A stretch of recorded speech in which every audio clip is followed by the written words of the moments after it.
go straight on. We've got a real sort of a fast-paced podcast today, talking about the new apps, which are, If you always click on the morning market, those morning market videos will become more prominent for you. And we've got some exciting developments going. Here. So Just Eat, we'll stay along the food Stay on theme. the food theme. Just Eat, up to 25% cash back. Now, if you're spending £70 on pizza, you want your 25% cash back. Curries, up to 20%. So Tesco goes... So quite a high level of inflation in the UK coming through, highest level since 1992. So that's certainly something that's grabbing attention.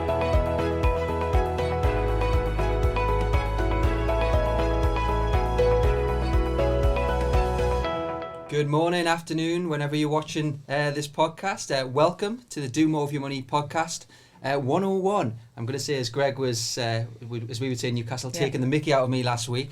I can believe it's 101 because it was episode 100 last week, which everyone's probably wondering where I was for the 100 episode, the main speaker. Unfortunately, I was locked in the house with COVID. Well... which I think a lot of you were probably pleased about. Yes. I couldn't come to the office, but luckily I'm all well here to present a fantastic podcast this week on the new apps and the new accounts. So welcome everyone. I don't think we need any introductions today. Everyone's been on the podcast before. I think before we start, one of the key questions that everyone's been asking for is, Jeff, were you at any of the number 10 parties during the last year?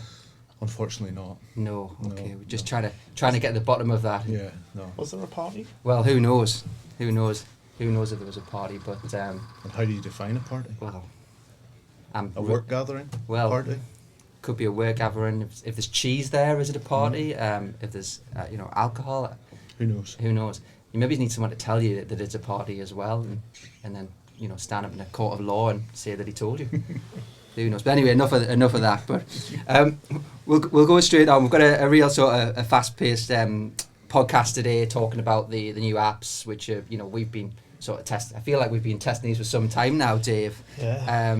How long have we been working on them now? Before we started work on what we've called C Next at the beginning of last year. So it's at least 12 months worth of work, and obviously the planning that goes ahead of that as well. So. It's been a massive piece of work for the dev team. Yeah, I think it's testament. It's a great piece of kit, as we would say, a good bit of technology, and actually I'm quite excited to talk a little bit more about it today. But we'll start off with the usual market update. Jeff, if you can do that from number 10, please. Well, you can try, but something that you've said there, it's been a fast-paced start to the year, and sort of that fast-paced start has continued this week within markets, and really the themes that we've been talking about are the things that are driving markets at this point in time. Inflation, we got the UK's number during the week, 5.4%, so quite a high level of inflation in the UK coming through, highest level since 1992. So that's certainly something that's grabbing attention. Where's it grabbing attention? Really in sovereign bond markets, where we're seeing yields move out, but more importantly, just interest rate expectations increase. So into a period where we've been record low interest rates. Saw the Bank of England move in December up to 0.25%, but market pricing maybe 2-3 rate increases from the central bank this year. That's really something that's grabbing attention. Very similar to the US as well, where we saw inflation print at the end of last week around 7%. Again, maybe 4 interest rate increases expected in the US, and that's just giving pause for thought for markets, particularly those areas of the market that are more growth oriented, more longer duration, as we describe them, i.e. their cash flows are going to take longer to be realised. They're the areas of the market that are being impacted, and we're seeing that coming through with the US underperforming global markets, particularly Europe and the UK, which is great to see from a UK perspective, that strength coming through. And it speaks to valuation differences, but also how we think about investing, thinking about using different opportunities in different markets at different points in time. And that's certainly bearing fruit in this environment.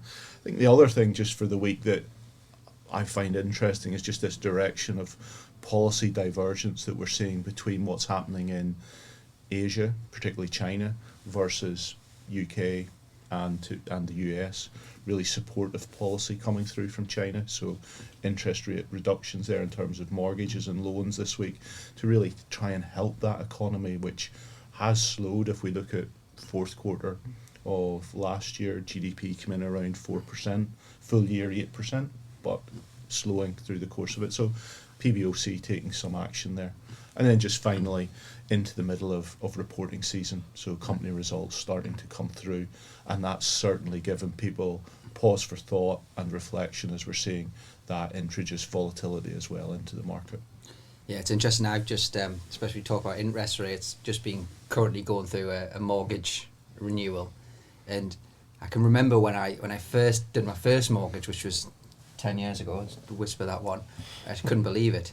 But I was at about a 5% interest rate, and now you're talking, I think I got 1.25 on a 5-year fixed, which is phenomenal, really, in terms of. And I'd be surprised that can continue on a long-term basis. And we've always. It will move up, but I think we have to also think about that in that long-term context, where you people were 10 years ago, yes, 5, 20 years ago. Yeah. Maybe significantly higher than that as well, 30 years ago even higher. And I suppose the thing there is that we've got used to record low interest rates, and it's actually a normalisation that we're seeing, but a normalisation off a low level. Yeah.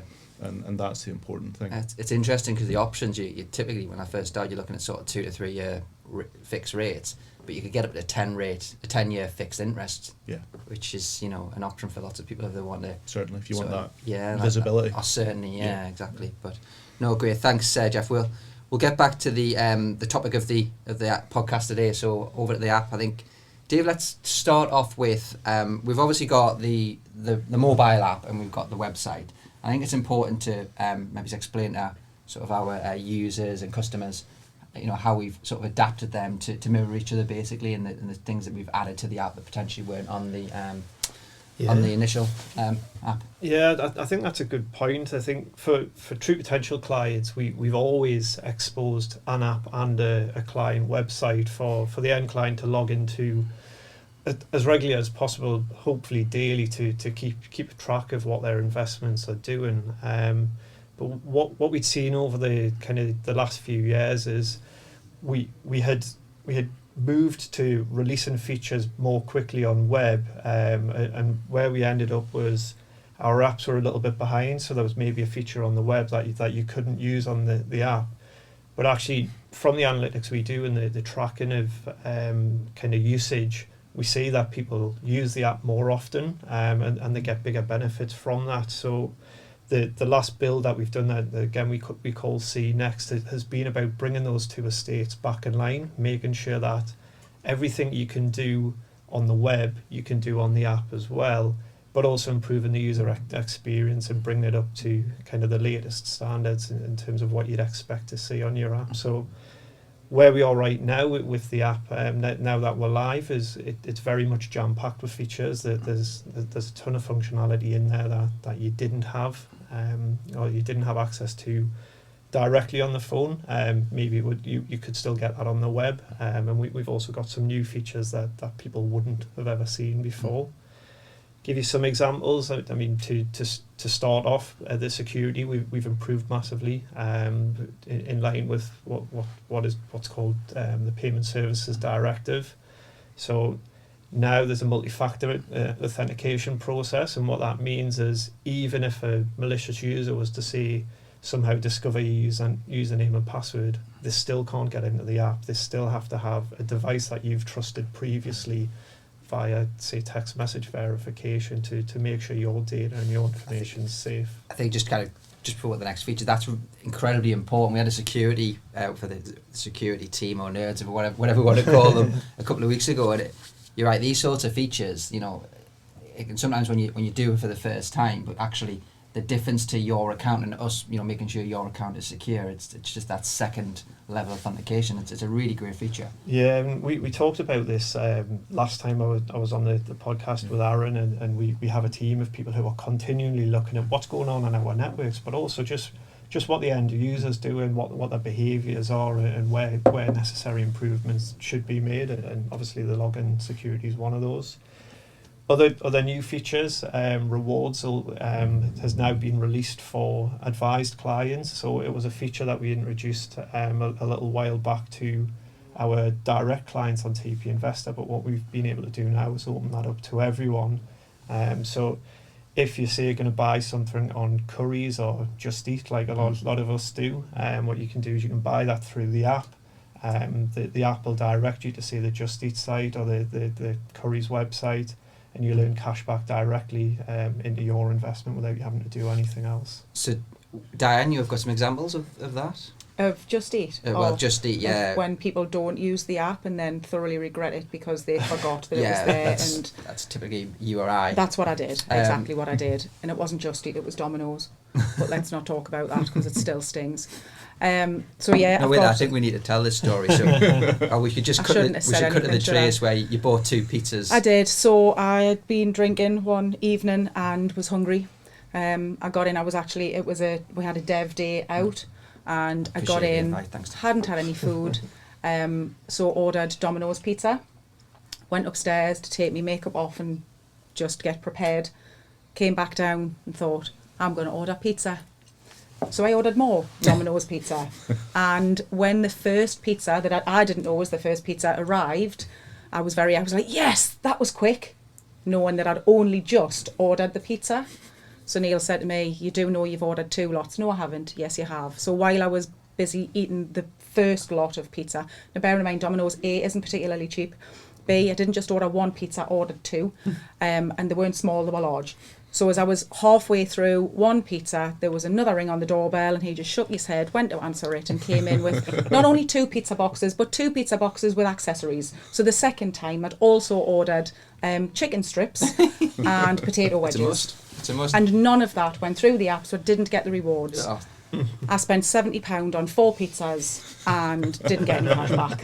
And the lesson to learn there is... I'm putting my phone, the minute I've had a drink, phone on the floor, locked in a safe somewhere else. I was going to say, don't go on the beers with David Reed. Well, I mean, that is typical. Or use rewards before you buy yes, exactly. Just know what you're doing. But no, you're right, Jamie. So I've got a list here. So, and again, this will come back to whether you're an existing client or not. So we can only offer the rewards that the retailers will offer to us. So if you're a new client, you get a preferential rate.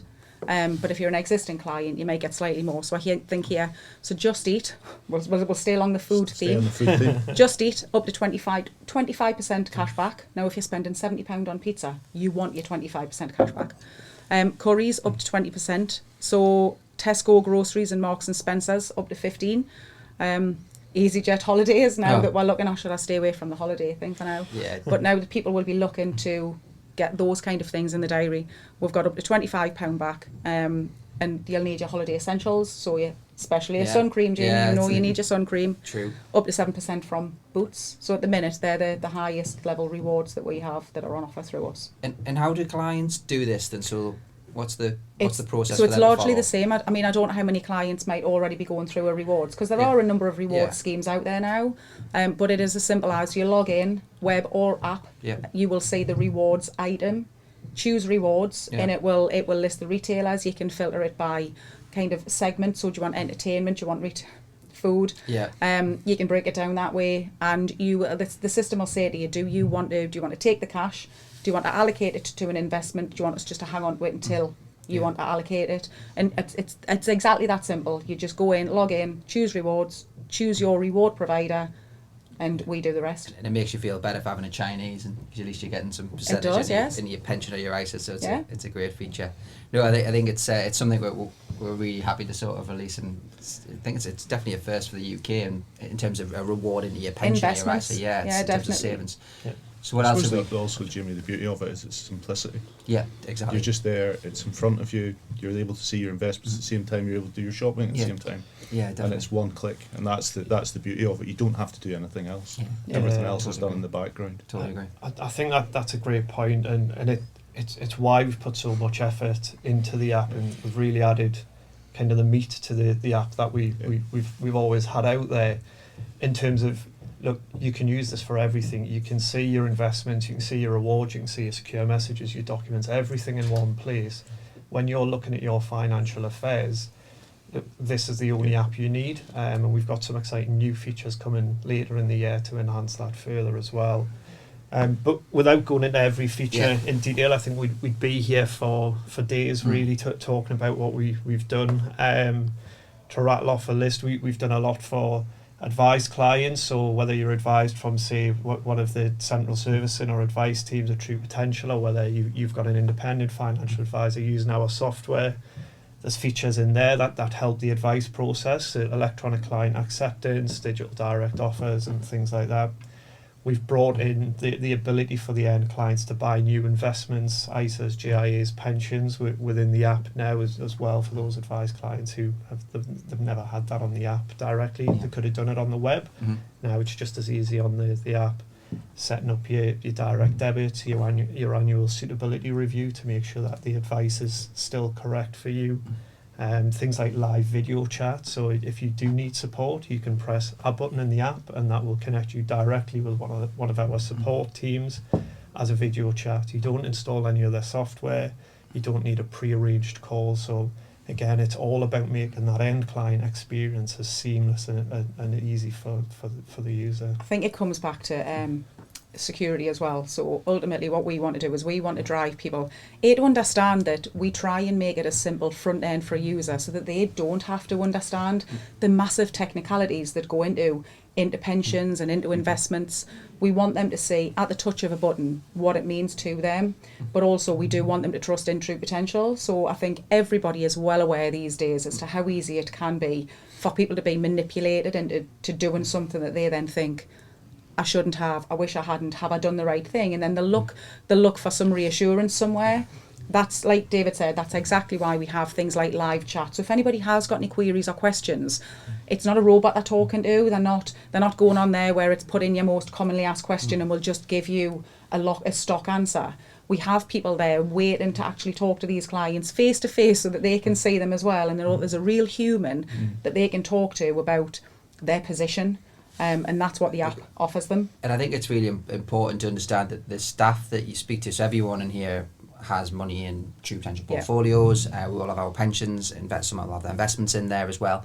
And actually all the staffs, everyone will have a True Potential pension, an auto-enrollment pension that works for True Potential.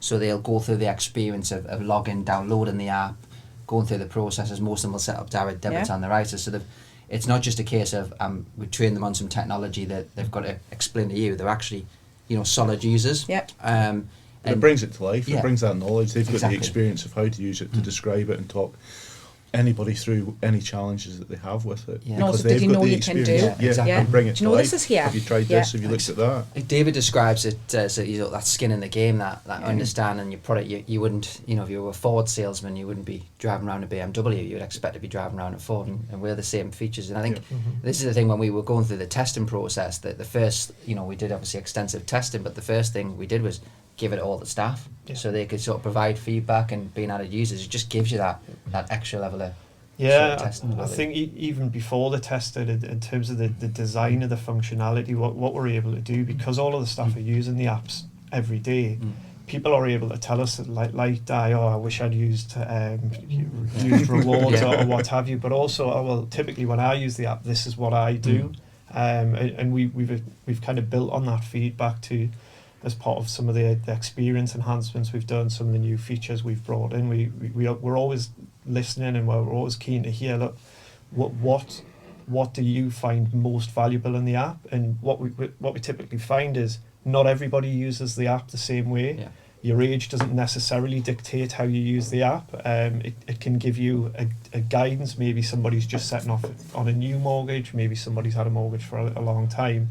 But all of that feedback of having people who are using it and have the skin in the game really helps with our design processes. And I suppose the other thing is you get the data in the background. Yeah. So you're able to see what people are Exactly. doing and how they're using it, and then we can evolve as we go forward as well. It's funny, David and I are very heavily involved in the sort of data analytics side, where we look at what people are actually doing when they log into the website or the application, and where are they clicking, how are they, and that actually gives us valuable information to say, right, we maybe need to put this page to the front because that's more prominent, or we may need to tweak this because we notice people are only on this page for less than a second. So that sort of information, that the tracking side of things, it really helps you understand client experience.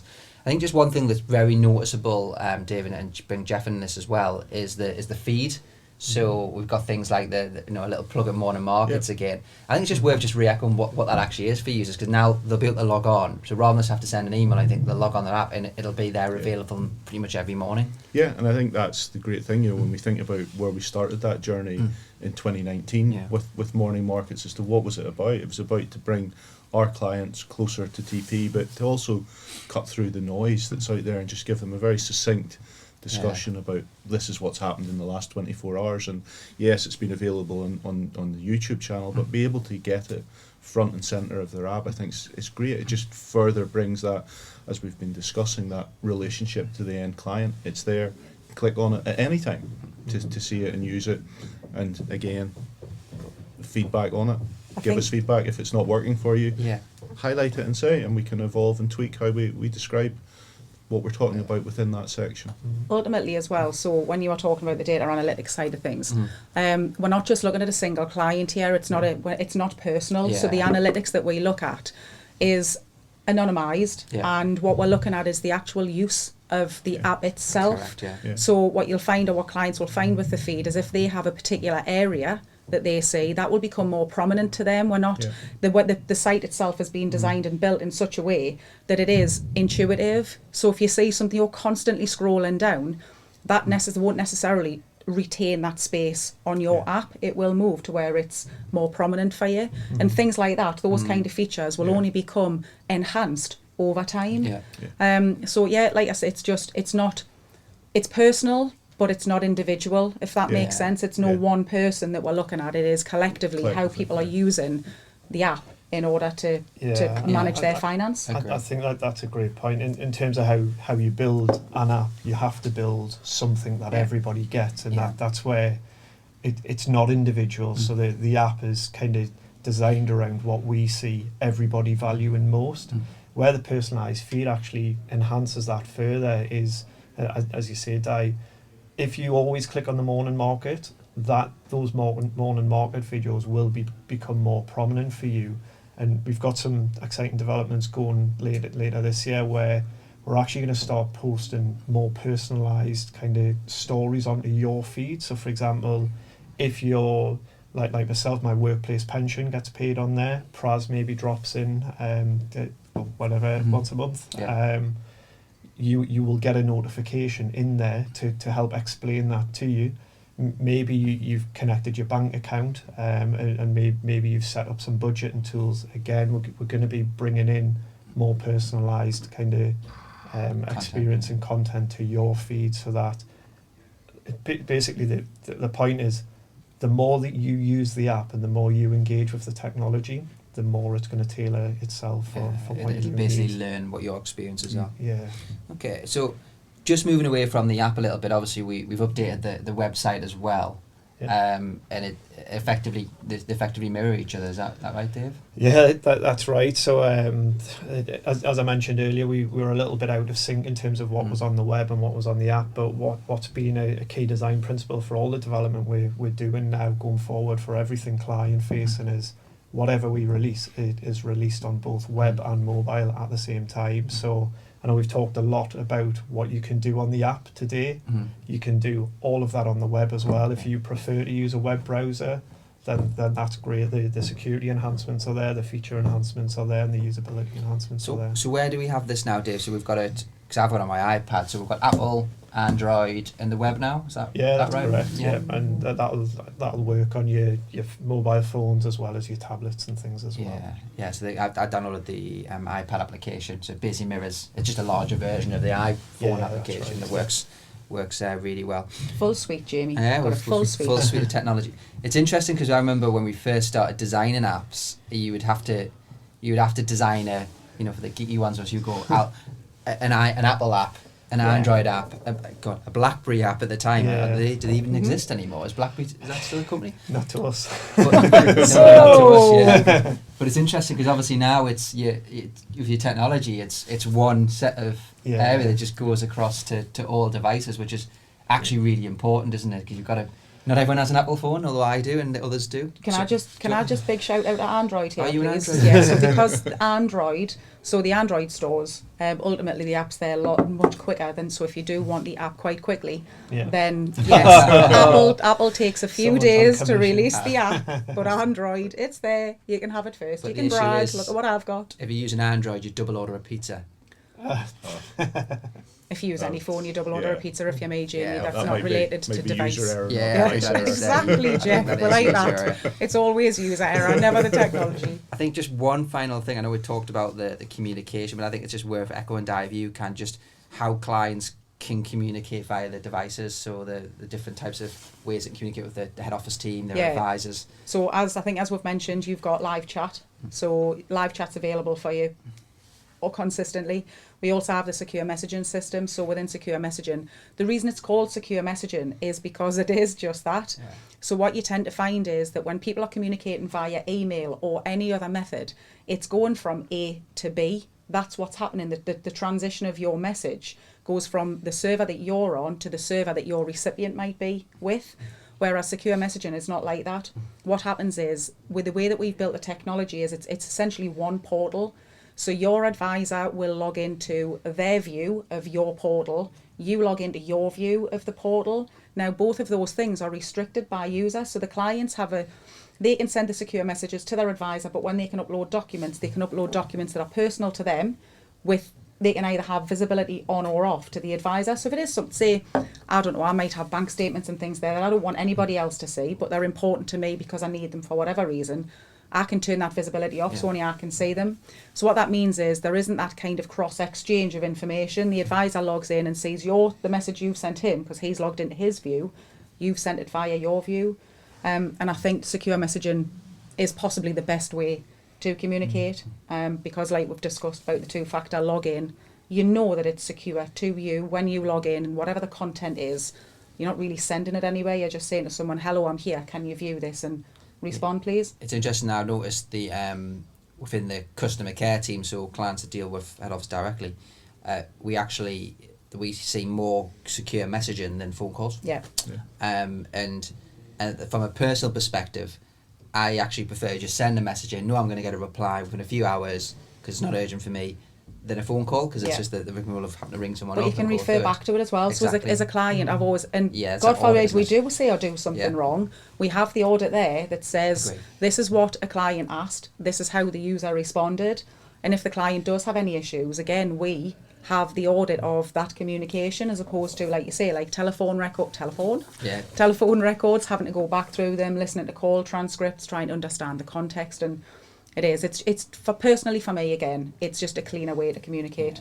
Great. I think the other thing that we maybe haven't touched on, but it's apparent to all of us, that it's technology that we've developed all ourselves. Yeah, I think that's a really whole valid point. team are here in Newcastle, and I think it trips off our tongue, but for somebody that's maybe just being here for the first time or listening in, I think it's really important that we bring that out. We don't outsource anything that we can. Don't get me wrong, we're not going to reinvent the wheel. So if we were to create an email solution, we're not going to build an email solution from scratch, because there are so many out there that do the job and do it perfectly well. But when it comes to technology, the reason that we've won as many awards as we have is because we are the fastest growing technological fintech firm, for want of a better phrase. We do everything in-house, which means if something doesn't work, client might not necessarily know about that. We can straight away, we can identify it and we can resolve it. We're not waiting for somebody to come to us, where they then have to go to a third party. They then have to fit us into their development schedule, and you have to wait days, weeks or months. They come back with a quote for the work. We decide whether it's that urgent or not. It is literally something goes out, it doesn't work, it's resolved within a day or two, depending on the nature of the issue, and then it's back out again. I think this is really important, because with any launch of any new application, we're always going to find the odd little bug in there, and that's because there'll be some user that clicks it in a specific way that we never anticipated during testing, and we're able to turn that around very quickly. It's not a case of going, we need to go to an external to say you need to fix this. It's a straight to one of your team, Dave. And get it resolved. Yeah, that's exactly right, and it talks to Dianne's point and Jeff, in terms of the team is literally sat upstairs. We're across the other side of the building from the support guys. So it's very easy and very quick to, if you need a little bit more information, we get that quickly. To confirm a fix maybe has worked, obviously that's just as quick. But it's also for new features as well. We're not having these layers of information and feedback being watered down before they actually get to the people who do the work. We all sit in the same room. We all work together on those features. So just getting put off by there he is, wandering around Friday morning. Exactly, doing very little there. Yeah. Oh, Jamie, that's brave. Please cut that one out, guys, if you can. That might have to stay in. Right, okay, well, we'll just, before we wrap it up, Dave, I think, and Di, I think, bring you in this one. I think what's next for development? I think mainly, let's talk about clients. What's next for our clients in terms of a development cycle? So we're currently looking at the existing. So what we've done is we've taken the app as it stood and we've released everything that was on the existing app. Yep. Now, I think I said this in the live podcast. What we don't want to do is inundate people with, because it's their money, their investments. We don't want to complicate it by them saying, I don't like it anymore. It's just, there's too much in there. So what we've done is we've created the app as it stood. We've rolled that out and we're going to let that bed in for a little while. But in the meantime, we're working behind the scenes on further enhancements and new features. So we have things like what we would call PFM, personal finance management, where a client can not only see their investments with us, but they can link their bank accounts, they can look at their transactions, and then once that embedded in, there'll be further enhancements to that, like budget setting, categorization, where you can say this is what I've got. Why are you laughing? And then you see you've put me off now. I'm going to have to hand over to David for him to talk because now I'm completely lost the thread. I'm just in my head thinking about you ordering 2 meaty pizzas tonight. But yeah, so Di's right. PFM's a massive one. It's another reason for clients to get a benefit from the app in terms of logging in regularly. We've got things like growth analysis sections to help that client who does want to spend a little bit more time comparing where they were maybe 12 months ago or within a particular period of time, especially with things like COVID and seeing how that's had an impact. We've got other features coming in around making drawdown as easy on your mobile as it is on web, ability to complete your own fact find details. So the list is endless. And to be honest, we talk about, the client-facing system is launched now, and that's correct, it's launched, but it's not done. Yeah. And it's one of those kind of builds that will never be done because we're always innovating for the next feature that somebody might be kind of find beneficial. One of the features that I think people will really like is whereby what we're going to do is we're going to try and we're going to give them a view of kind of world events. So if you take COVID as an example, everybody panicked, like across the world. I mean, and rightly so to begin with, because nobody knew really what impact that was going to have. And then we had, as you know, we had clients on the phone, what do I do? We were saying, stay in your seat, don't make any rash decisions, just play it out for a little while. Not advice as such, but just talking to them in the way that we will talk to each other. And you just want somebody to say, yes, I'm doing the right thing. Yeah.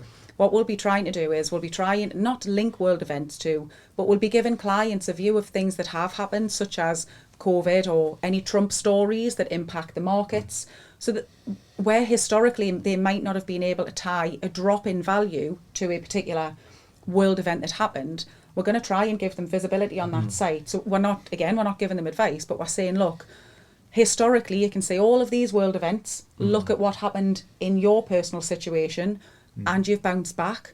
So again, we'll not be following the market, it'll not be footsie tracked or anything, it will just be here's a graph of world events, things that have had an impact in the financial market, what happened for you at the same point in time. But it brings it to life, the reality of what we're trying to talk about in Morning Markets, what we use the podcast for. It just allows people to then actually look back in history. When we refer to something, well, you can see what happened in the past, here's an indication of how its subsequent performance has been. So it's always worth, I think, having that historical context, because we kind of forget about these things.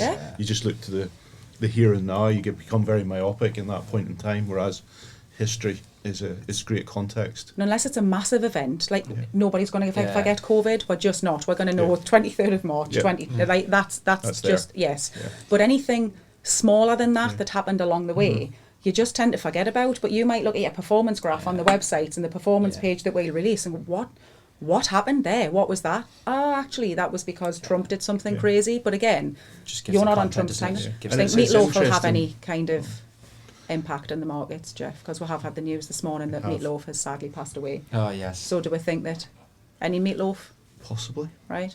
I'm not sure. Just have to wait and see, We'll have to wait and see. right? Like a bat out of hell. Well, yeah, yes, we're just going to We'll have to wait. and 2 out of 3 ain't bad. Yeah, exactly. Right, on that note, we'll finish off. We'll just quickly round what we're doing at the weekend, folks. Plans. Dave, you'll be buying pizzas with Dianne, are you? Or I don't know.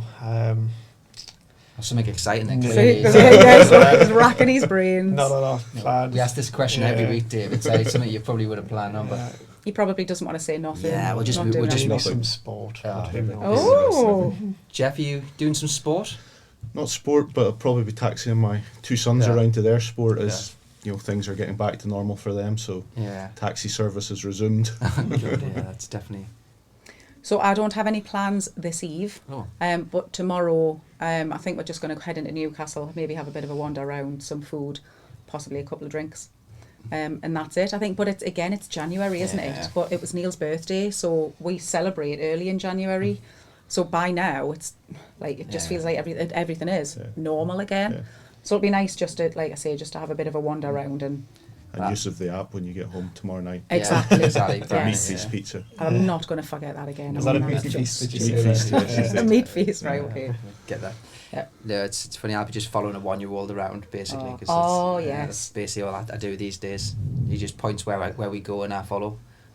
Just I mean, he has got you wrapped around his little finger. no, Absolutely he's- has. He's climbing now, which has got me even more petrified. Because he's definitely got his dad's clumsy gene. Oh, Dear. bless him. So that's it. I probably fall over more than he does, in fairness. But Well, I mean, that's he's just is started also- walking. So anyway, we'll leave it at that. So great, thanks everyone. I think that's a really good session. Hopefully people got enough out of that in terms of the app. Please download the app if you haven't got it. We'd really encourage you to do that. And buy ISAs and pensions Yeah, and buy stuff. and do all that on Get the rewards. app or the website. But thank you very much. We'll see you next week. Thank you. Subscribing to the True Potential YouTube channel is quick and easy. Simply go to the channel on your desktop or through the YouTube app on your phone and click the subscribe button. You can then press the notification bell symbol if you wish to be notified as and when new videos are released. Doing this is a great way to keep yourself updated with market developments and personal finance insights. Thank you to everyone who has subscribed, and we look forward to continuing to help you do more with your money.